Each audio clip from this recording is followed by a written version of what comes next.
Hallelujah. आइए हम वचन के सेवकाई में जाएंगे। यूहन्ना रचित सुसमाचार 3 अध्याय उसका 16 वचन निकालेंगे मेरे साथ। कोई एक जन पढ़िएगा। क्योंकि परमेश्वर ने जगत से ऐसा प्रेम रखा कि उसने अपना इकलौता पुत्र दे दिया, ताकि जो कोई उस पर विश्वास करे वह नष्ट न हो परंतु अनंत जीवन पाए। आमीन। प्रभु का धन्यवाद और सुंदर वचन के लिए, क्योंकि परमेश्वर ने जगत से ऐसा प्रेम रखा कि उसने एक लौता पुत्र दे दिया, ताकि जो कोई उस पर विश्वास करे वो नष्ट ना हो परंतु अनंत जीवन पाए। हालेलुया। सच में प्रियो, परमेश्वर ने जगत से इतना अधिक प्रेम किया कि अपने एक लौता पुत्र यीशु मसीह को हमारे लिए दे दिया है। आज हम विश्वास करते हैं कि प्रभु ने हमारे लिए कुर्बान हुआ, हमारे पापों के लिए बलिदान हुआ है। प्रभु ने हमको क्या किया है? जीत लिया है। हालेलुया। हम जितने जन यहाँ पर बैठे हैं, हम धन्य लोग हैं जो परमेश्वर ने हमको चुना है। जब हम प्रभु यीशु मसीह के जीवन से हम देखते हैं कि प्रभु यीशु मसीह जब तक ये संसार में रहे, है ना, वो अपने माता पिता के अधीनता में रहे, आज्ञाकारिता में रहे, लेकिन 3.5 वर्ष हम जानते हैं कि वो सेवकाई में चले गए। हालेलुया। और जब सेवा लाइन में जब प्रभु यीशु मसीह निकले तो उस समय उन्होंने क्या किया? अपने लोगों अर्थात अपने चेलों को उसने क्या किया? चुना। हालेलुया। उन्होंने चेलों का चुनाव किया कि मेरे बाद इन लोग मेरा क्या काम को अधूरा जो काम है उसको पूरा करेंगे करके। जब प्रभु यीशु मसीह ने अपने चेलों को लिया तो एक एक के जीवन के द्वारा परमेश्वर ने ये बात करते गया, नमूना दिखाते हुए कि तुम मेरी सी चाल चलो करके। जहां भी हम देख रहे हैं प्रभु यीशु मसीह के पीछे जब चेले लोग जाते थे, वो दृष्टांत के द्वारा प्रभु यीशु मसीह उन्हें समझाता था और उन्हें समझाता था कि तुम अगर मेरे पीछे चलना चाहते हो तो मेरे साथ तुमको क्या करना पड़ेगा? क्रूस उठाना पड़ेगा, अपने आप का इनकार करना पड़ेगा। बहुत सारी बातें उनको बताते गया, है ना, और दृष्टांत दे देकर उनको समझाते गए। लेकिन ऐसा दिन आया जब प्रभु यीशु मसीह का स्वर्गारोहण का समय था। जब प्रभु यीशु मसीह के साथ घूमने वाले चेले लोग जब साथ साथ में रहते थे, उनके साथ उठना बैठना, उनका हर एक के वचन को जब सुनते थे, उनके जीवन में अद्भुत रीति से आशीष आती थी। उनको बहुत अच्छा लगता था परमेश्वर के प्रभु यीशु मसीह के साथ रहना। वो कैसे लोगों को चंगाई कर रहे हैं, कैसे मुर्दों को जिला रहे हैं, वो सब चेले लोग देखते थे और उनको भी जीवन में क्या रहता था? एक विश्वास बढ़ते रहता था। लेकिन जब प्रभु यीशु मसीह स्वर्गारोहण हो गए तो उस समय जाने से पहले उन्होंने कहा कि जब तक तुम सामर्थ को नहीं पाओगे इसी नगर में रहना। और उस समय चेले लोग जब प्रभु यीशु मसीह स्वर्गारोहण हो रहे थे, जब जा रहे थे, उस समय उन लोग ऊपर की ओर देखते गए। और तभी हम देखेंगे, वचन में जाएंगे, प्रेरितों के काम 1 अध्याय उसका 8 वचन हम देखेंगे। परंतु जब पवित्र आत्मा तुम पर आएगा तब तुम सामर्थ पाओगे और यरूशलेम और सारी यहूदिया और सामरिया में और पृथ्वी की छोर तक मेरे गवाह होंगे। या कहकर वहां उनके देखते देखते ऊपर उठा लिया गया और बादल ने उसे उनकी आंखों से छिपा लिया। उसके जाते समय जब वे आकाश की ओर ताक रहे थे तो देखो 2 पुरुष श्वेत वस्त्र पहने हुए उनके पास आ खड़े हुए और उनसे कहा, हे गलीली पुरुषों, तुम क्यों खड़े आकाश की ओर देख रहे हो? यही यीशु जो तुम्हारे पास से स्वर्ग पर उठा लिया गया है, जिस रीति से तुमने उसे स्वर्ग को जाते देखा है उसी रीति से फिर आएगा। हालेलुया। जब प्रभु यीशु मसीह स्वर्गारोहण हो रहे थे उस समय ये चेले लोग अकेले हो गए। यीशु मसीह क्या हो रहे हैं? स्वर्गारोहण, मतलब अब यीशु मसीह हमारे बीच में नहीं है करके ये लोग क्या हो गए? निराश हो गए। लेकिन प्रभु यीशु मसीह कहता है तुम्हारा मन व्याकुल ना हो, मैं तुम्हारे लिए एक सहायक भेजूंगा जो तुम्हारे मार्ग को सीधा करेगा, तुम्हें पाप के बारे में निरुत्तर करेगा करके प्रभु यीशु मसीह ने कहा। जब ये सब बातें को उन्होंने स्मरण किया तो वहां पर हम देखते हैं 13 में ऐसा लिखा है, जब वे वहां पहुंचे तो उस अटारी पर गए जहां पतरस और यूहन्ना, याकूब और आंद्रियास, फिलिप्पुस और थोमा और बरतुमे और मत्ती और हल्फई का पुत्र याकूब और शामोन जेलोतेस और याकूब का पुत्र यहूदा रहते थे। ये सब कई स्त्रियों और यीशु की माता मरियम उसके भाइयों के साथ एक चित होकर प्रार्थना में लग गए। हालेलुया। जब यीशु मसीह स्वर्गारोहण हो गया तो ये चेले लोग क्या हो गए? अकेले हो गए। और अकेले होने के कारण ये लोग क्या कर रहे हैं कि वो उस अटारी पर गए। अटारी का मतलब है जहां लोग इकट्ठा होते हैं। जहां पर लोग इकट्ठे होते हैं उसे क्या कहते हैं? अटारी कहते हैं। ये प्रभु यीशु मसीह की कुछ बहनें थी, माता और कुछ चेले लोग, ये सब लोग क्या किए? वहां पर इकट्ठे हुए और इन लोग एक दूसरे से बात कर रहे हैं कि हमारे मध्य से प्रभु यीशु मसीह स्वर्गारोहण हो गया, चले गए हैं, लेकिन अब हम क्या करें? फिर एक ने कहा कि प्रभु यीशु मसीह ने कहा था कि मैं एक सहायक को भेजूंगा, क्यों ना उस सहायक के लिए हम सब क्या करें? दुआ करें, प्रार्थना करेंगे। इन लोग सब लोग एक मन एक चित होकर प्रार्थना करना शुरू कर दिया। किस विषय के लिए? पवित्र आत्मा के लिए। जब इन लोग एकत्रित होकर प्रार्थना करने लगे तो दूसरा अध्याय में हम देखते हैं कि पेंतीकोस्त के दिन में उस समय वहां जहां लोग बैठे हुए थे सारा जगह क्या हो गया? हिल गया, गूंज उठा, आग सी जीभें फटती हुई दिखाई दी। हालेलुया।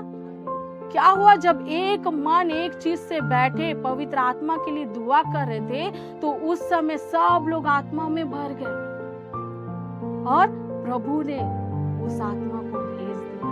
हालेलुया। जब ये आत्मा में भर गए तो उस समय पतरस भाषण देने लग गए, मतलब प्रचार करने लगा। और जब वो प्रचार कर रहा था तो वहां पर बैठे हुए लोगों के हृदय छीद रहे थे। लोगों के हृदय क्या हो रहे थे? छीद रहे थे कि परमेश्वर का वचन हमसे आज बात कर रहा है करके। और जब उनके हृदय में वो वचन छीद रहा था ना, उनके जीवन में भय भी आ रहा था। और भय के साथ साथ वे लोग क्या करें? पतरस से पूछने लगे कि अब हम क्या करें? आज परमेश्वर का वचन सुनते हैं प्रिय, हैं? क्या आज हमारे हृदय छीद रहे हैं? क्या भय आ रहा है? तो इसका मतलब आप समझ जाए कि पवित्र आत्मा आपके जीवन में काम कर रहा है। हालेलुया। पवित्र आत्मा आपके जीवन में काम कर रहा है। अगर हृदय छीद रहे हैं तो आपके जीवन में पवित्र आत्मा काम कर रहा है। और वे लोग भय के साथ पतरस से कहने लगे कि अब हम क्या करें करके। तो यहाँ पर देखते हैं 42 में ऐसा लिखा है, और वे प्रेरितों से शिक्षा पाने, संगति रखने, रोटी तोड़ने और प्रार्थना करने में लौलीन रहे।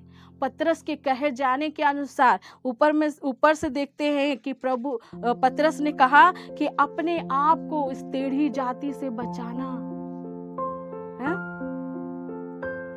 टेढ़ी जाति से बचाना का मतलब है हमें संसारिक लोग जो हमें व्यर्थ बातों में जो लेके जाते हैं, व्यर्थ लोग को क्या बोल रहा है? टेढ़ी जाति। ऐसे लोगों को अपने आप को बचाना बोल रहा है पतरस, और कह रहा है कि तुम प्रेरितों से शिक्षा पाने में, संगति रखने में, रोटी तोड़ने में, प्रार्थना करने में लौलीन रहना। जब ये लोग इस बात को सुने तो ये लोग क्या करने लगे? काम करने लगे। आज हम वचन सुनते हैं लेकिन काम कर रहे हैं कि नहीं कर रहे?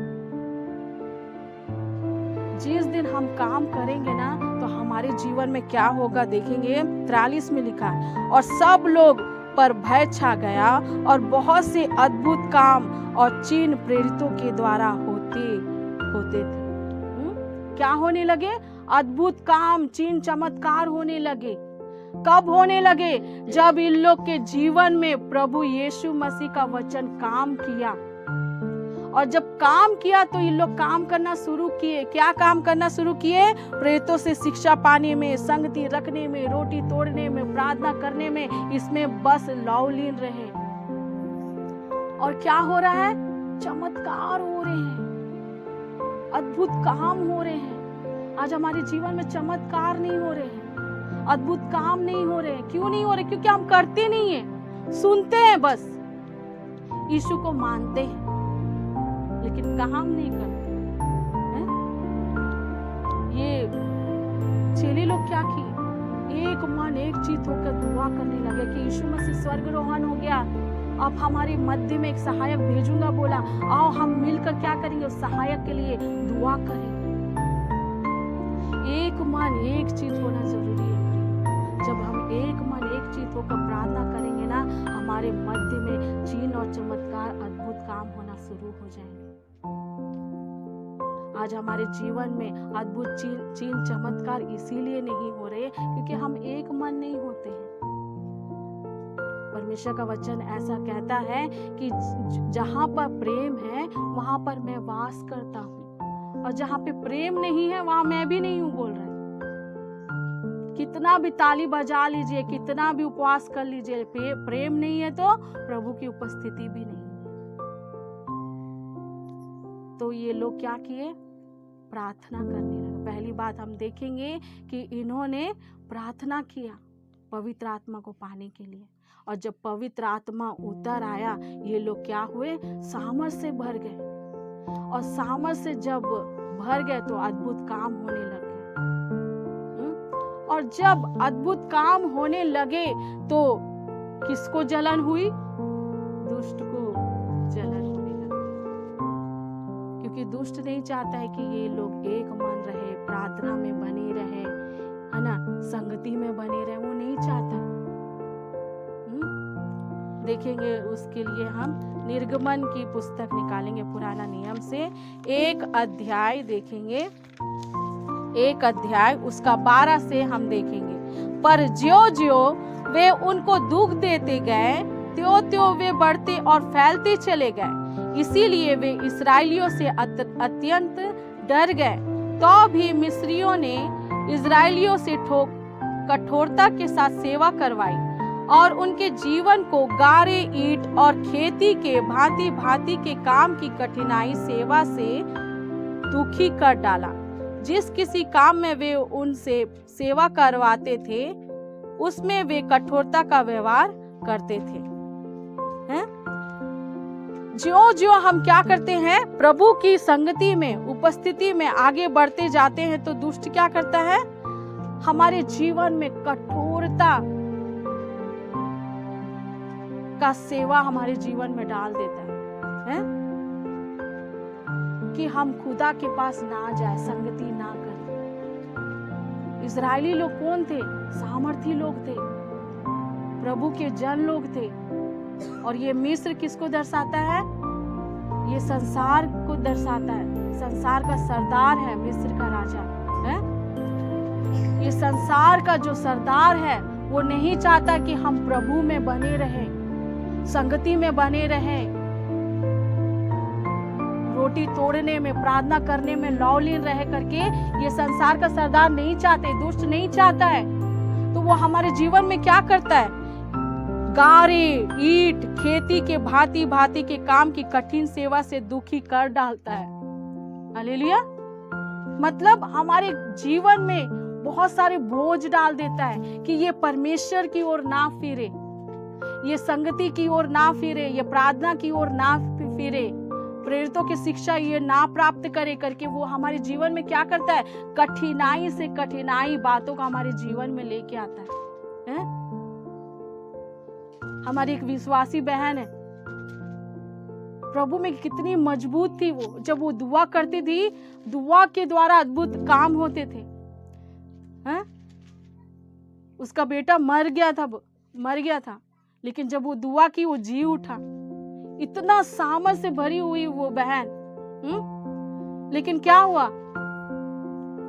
उसके जीवन में फिर वो ही काम होने लगा। क्या काम? गारे ईंट खेती के भांति भांति के काम की कठिन सेवा दुष्ट ने उसके जीवन में दिया। अब वो इतना काम में व्यस्त हो गई है, इतना काम में व्यस्त हो गई कि वो संगति भी नहीं कर रही है, प्रार्थना भी नहीं कर पा रही है, प्रेरितों से शिक्षा भी नहीं ले पा रही है। तो क्या हुआ? उसका आत्मिक जीवन दुर्बल हो गया, उसका आत्मिक जीवन। अब वो एकदम निराश में रहती है हर समय, जब भी उससे मिलने जाओ निराश में रहती है। कहाँ गया उसका प्रार्थना जीवन?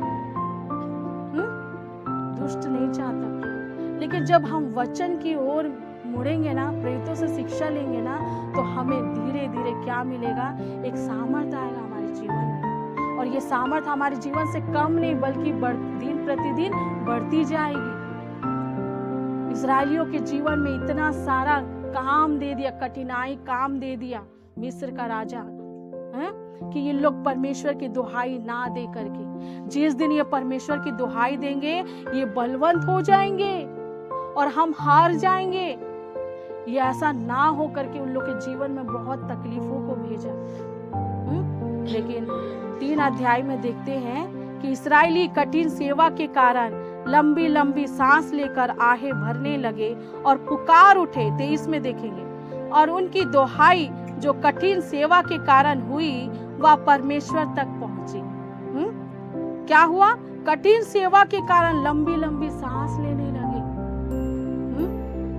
आहें भरने लगे और पुकार उठे, और उनकी दुहाई जो कठिन सेवा के कारण हुई वह परमेश्वर तक पहुंची। कितनी भी हमारे जीवन में परिस्थिति कितना भी बिगड़ा क्यों ना हो, तकलीफें आ गया है, ओके आ गया है, लेकिन उसी परिस्थिति में हमको खुदा को पुकारना है। जैसे नया नियम में वो अंधा भिखारी क्या कर रहा है? हे दाऊद की संतान मुझ पर दया कर करके चिल्ला रहा है।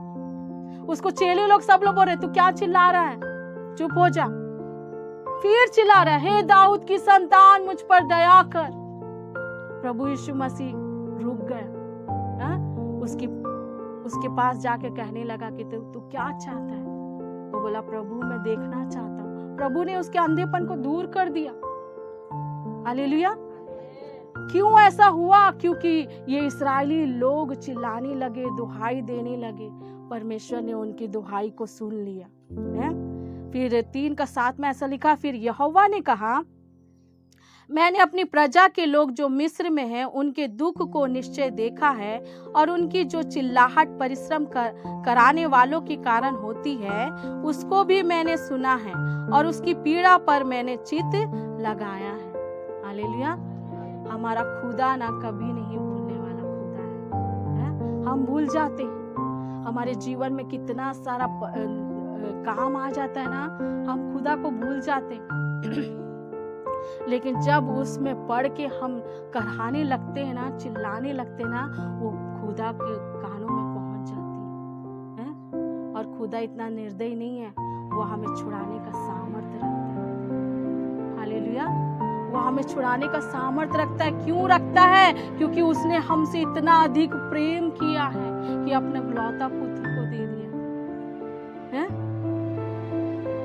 प्रभु का नाम को महिमा मिले। वो हमसे बहुत प्रेम करता है प्रिय। फिर क्या हुआ? जब इस्राएलियों की दुहाई को सुना, उसने मूसा को चुना और मूसा को कहा, हे मूसा तू जा और मेरे लोगों को तू मिस्र देश से छुड़ा के लेके आ। हालेलुया। जब मूसा इन बातों को सुना और जाकर इस्राएली लोग को वहां से छुड़ाने की कोशिश किया, वो ऐसे ही उनको मिला नहीं है। इस्राएली लोग 10 विपत्तियां उनके जीवन में डालने के बाद ही मिस्र राजा उन लोग को जाने दिया है। हम जब दुहाई देंगे ना प्रियो, प्रभु हमारी जरूर सुने। और देखेंगे भजन संहिता 105 का 37 देखेंगे।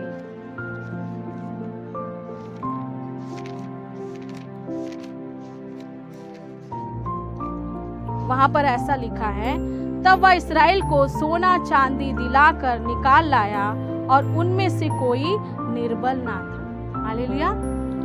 जब परमेश्वर ने इस्राएली लोग को छुड़ाया ना, ऐसे ही नहीं छुड़ाया, साथ में क्या दे के भेजा? सोना चांदी देकर भेजा। हालेलुया। वचन में कहता है पहले तुम धर्म और राज्य की खोज करो, तुम्हें सारी वस्तुएं मिल जाएंगी। हालेलुया। ये लोग क्या किए? दुख तकलीफ में यहोवा की दोहाई दिए, और दोहाई दिए तो परमेश्वर ने उनका सुना, और जब सुने तो परमेश्वर ने उनकी आवाज को सुनकर उनको वहां से निकाला। और जब वहां से निकाला तो कैसा निकाला? सोना चांदी देते हुए निकाला। हालेलुया। और जितने निर्बल थे वो सब क्या हो गया? बल प्राप्त किए। हालेलुया। आज यहाँ पे जितने लोग बोझ से दबे हुए हैं ना, निर्बल पात्र लोग बैठे ना, आज दोहाई दीजिए खुदा को, प्रभु आपको छुड़ाएगा, फिर आप निर्बल नहीं रहोगे, सामर्थी बन जाओगे। हालेलुया। प्रभु को नाम को महिमा मिले। प्रभु कहता है मत्ती में कि हे बोझ से दबे हुए लोगों मेरे पास आओ, मैं तुम्हें विश्राम दूंगा। प्रभु विश्राम देगा प्रियो। कितना भी हमारे जीवन में तकलीफ आ जाए, काम आ जाए, लेकिन खुदा को कभी नहीं छोड़ना। वो हर परिस्थिति में आपका साथ देगा। वो ही हमको बचाने का सामर्थ्य रखता है? पौलुस भी कहता है जब मैं निर्बल होता हूँ तब प्रभु की सामर्थ मेरे ऊपर सिद्ध होती है। हालेलुया। प्रभु नहीं छोड़ेगा। आप कितना भी दुर्बल हो जाओ, कितना भी कठिनाई का सामना करो, लेकिन खुदा को मत भूलो। संगति नहीं छोड़ना, प्रार्थना करना नहीं छोड़ना, प्रेरितों से शिक्षा पाना मत छोड़ना। फिर देखना आपके जीवन में प्रभु कैसा बल देगा। हालेलुया। आप निर्बल अवस्था में बोलोगे मैं निर्बल हूँ, कोई बात नहीं, प्रभु की सामर्थ मेरे जीवन में काम। हालेलुया। प्रभु के नाम को महिमा मिले। निकालेंगे 2 कुरिन्ती 12 अध्याय उसका 9 वचन देखेंगे।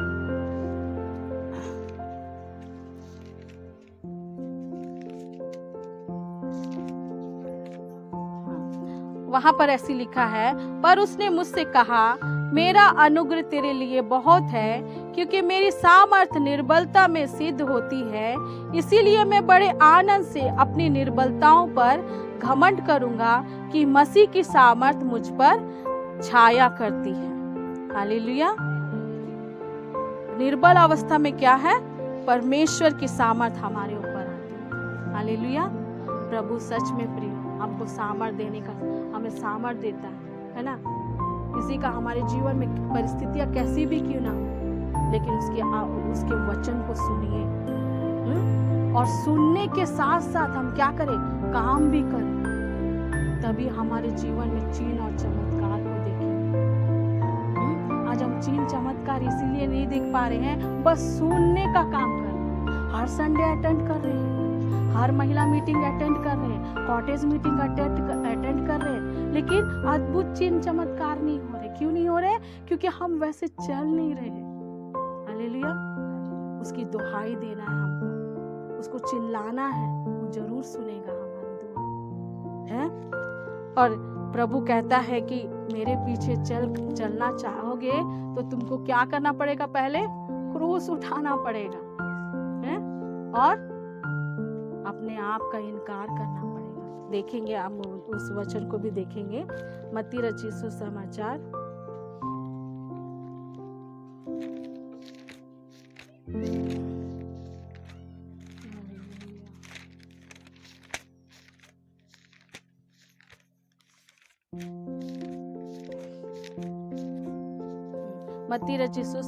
16 अध्याय उसका 24 वचन देखेंगे। तब यीशु ने अपने चेलों से कहा, यदि कोई मेरे पीछे आना चाहे तो अपने आप का इनकार करे और अपना क्रूस उठाए और मेरे पीछे हो ले। हालेलुया। हम मसीह में तो आ गए हैं प्रियो, लेकिन प्रभु कहता है कि मेरे पीछे हो लेना है तो तुमको क्या करना पड़ेगा? अपने आप का इनकार करना पड़ेगा और अपना क्रूस उठाना पड़ेगा। अपने आप का इनकार का मतलब क्या है? मेरी इच्छा नहीं प्रभु, तेरी इच्छा पूरी। हालेलुया। हमारी इच्छा क्या है? अरे आज तो मेरे को काम करना जरूरी है, आज संगति में नहीं करूंगी, ये हमारी इच्छा है। लेकिन प्रभु की इच्छा क्या है? कि तू पहले काम कर मेरा, हालेलुया, उसके बाद तू अपना काम कर। ये है अपने आप का इनकार। क्रूस उठाने का मतलब है दुख उठाना। दुख उठाने जैसे ही है। अपनी इच्छा पूरी ना होना क्या है? दुख उठाने की तरह है। अपनी इच्छा पूरी ना होना मतलब क्या है? दुख उठाना है? लेकिन प्रभु कहता है अपने आप का इनकार कर, अपना क्रूस उठा और मेरे पीछे हो ले। और इसी में हम देखेंगे, मत्ती रचित सुसमाचार में ही देखेंगे, उसका 7 अध्याय में ऐसा लिखा, सकेत है वो फाटक, सकेत फाटक से प्रवेश करो, क्योंकि चौड़ा है वह फाटक और सरल है वह मार्ग जो विनाश को पहुंचाता है, और बहुत से हैं जो उसमें प्रवेश करते हैं। क्योंकि सकेत है वह फाटक और कठिन है वह मार्ग जो जीवन को पहुंचाता है। हालेलुया। कठिन है प्रभु के राह में चलना, लेकिन उसमें जीवन मिलेगा बोल रहे हैं। लेकिन जब हम अपनी मर्जी से चलेंगे ना, तो वो विनाश की ओर ले जाएगा। हालेलुया। तो आज हमको प्रभु के पीछे चलना है, तो हमको अपने आप का इनकार करना पड़ेगा, दुख उठाना पड़ेगा, तभी हमको जीवन मिलेगा। है? तभी हमको क्या मिलेगा? जीवन मिलेगा। जब हम मसीह में बढ़ते जाएंगे ना, उसी समय दुष्ट क्या करेगा? अटैक करेगा कि ये प्रभु के पास ना जाए। लेकिन हमको क्या कहना है कि नहीं, हम चलेंगे, क्योंकि हमारा रक्षक कौन है? हमारा प्रभु यीशु मसीह है। वो हमें जयवंत देगा। लेकिन इस मार्ग को नहीं छोड़ेंगे करके जब हम चलते ही रहेंगे ना, हम जीवन को पाएंगे। हालेलुया। आशीषों के पीछे भागने की जरूरत नहीं है, वस्तुओं के पीछे भागने की जरूरत नहीं है। पहले धर्म और राज्य की खोज करेंगे, पहले प्रभु को खोजेंगे, तो ये आशीषें सब हमारे पीछे ही आ जाएंगी। हालेलुया। और क्या हुआ? मिस्र का राजा भी जानता है, इस्राएली लोग जब उठेंगे ना प्रार्थना में, दुनिया को तहस नहस कर देंगे। हालेलुया। ये पतरस यूहन्ना ही है जो अनपढ़ लोग थे, कुछ नहीं था उनके पास, सोना चांदी नहीं था उनके पास। यही लोग थे पवित्र आत्मा से भरे हुए लोग जो दुनिया को उथल पुथल कर दिए। हालेलुया। क्यों उथल पुथल किए? क्योंकि इन्होंने प्रभु यीशु मसीह की शिक्षा के अनुसार चले हैं। हम भी अगर आज वचन सुन रहे हैं, उसमें चलेंगे ना, तो हमारे जीवन में हम अद्भुत को देखेंगे। हालेलुया। अद्भुत को देखेंगे, चिन्ह और चमत्कार को देखेंगे। प्रभु हमारे जीवन में अद्भुत रीति से काम करेगा। है? इसी का जब भी आप लोग दुआ करोगे ना, ये जरूर दुआ करना, संगति जहां भी जाओगे ये दुआ करना कि प्रभु मुझे सुनने वाला कान देना प्रभु। इसके लिए आप दुआ करना, क्योंकि कान नहीं रहेगा ना, तो वो कैसा है मालूम, सर हिला रहा फिर घर चले गया, वही काम कर रहा। एक स्टोरी में बताई थी महिला मीटिंग में कि जंगल में एक हिरन क्या अपने बच्चे को गुफा में रखी थी, गुफा में रखी और बोली कि बेटा मैं जा रही हूँ आहार लेने के लिए, तू गुफा से बाहर मत आना। तो उसका बेटा बोला ठीक है माँ, मैं बाहर नहीं आऊंगा, तू जा। जैसे उसकी मम्मी बाहर चली गई, ये बोला कि अब मैं भी क्या करूंगा, धीरे से बाहर जाऊंगा। और धीरे से बाहर गया और क्या हुआ, शेर का शिकार हुआ।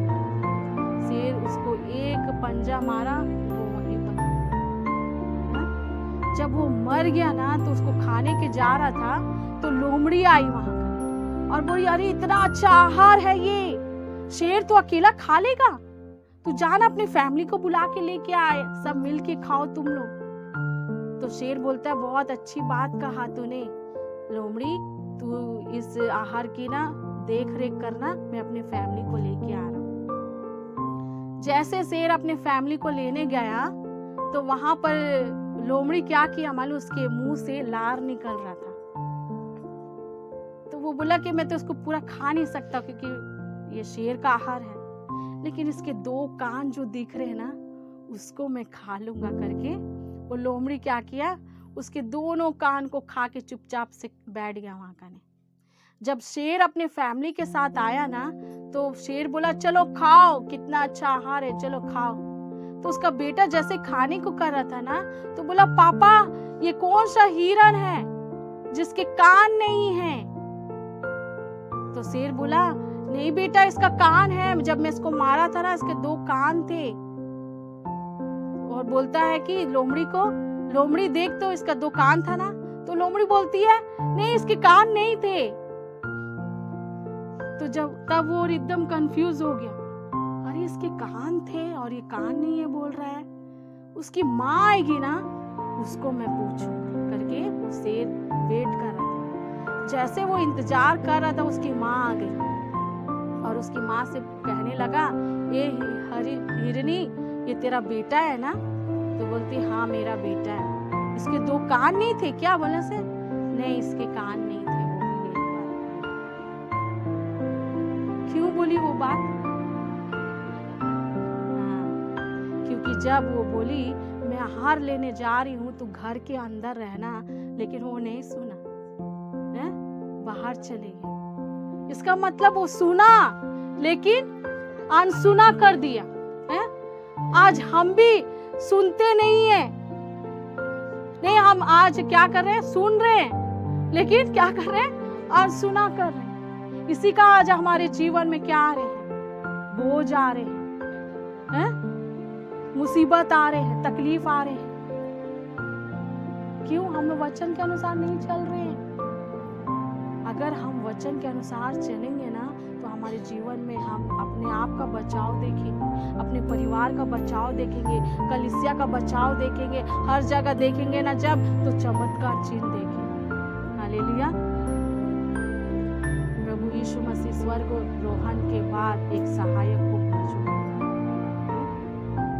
अगर आज आपके पास वो सहायक नहीं है, आप पुकारिए प्रभु मुझे वो सहायक चाहिए जो मुझे गाइड कर सके, प्रभु मुझे पाप के बारे में निरुत्तर कर सके, मुझे बुद्धि दे सके। सब काम कौन करेगा? पवित्र आत्मा ही करेगा। इसी का प्रयोग हम पवित्र आत्मा को मांगे, तब हमारे जीवन में अद्भुत काम होगा। हालेलुया।